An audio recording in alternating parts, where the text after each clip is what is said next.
ඔයත් අනුරාධපුර එනවනම් මෙන්න මේ පිළිවෙලට බලන්න යන්න. එකක්වත් මිස් කරගන්න නැතුව ඉවර වෙනකම් මේ වීඩියෝ එක බලුවොත් එක දවසෙන් මේ සේරම තැන් ටික බලලා එන්න ඔයාලට පුළුවන්. මුලින්ම උදේ පාන්දර යන්න ශ්‍රී මහ බෝධියට. එහෙම නැත්නම් රුවන්වැලි සෑය වඳින්න. මේ දෙකම එක ළඟ තියෙන නිසා මුලින් කැමති එකට යන්න පුළුවන්. ඒ අතරමැද ලෝවා මහ පායත් බලන්න පුළුවන්. ඊට පස්සේ උදේ කෑම ගන්න එන්න ශ්‍රී මහ බෝධිය පාකින් එක ළඟ තියෙන හෙළ බොජුන් හලට.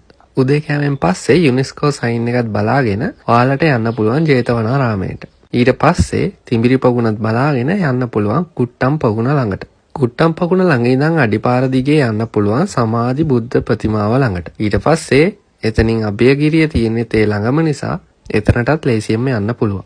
අභයගිරිය ළඟ ඉඳලා එන්න සඳකඩ පහන බලන්න.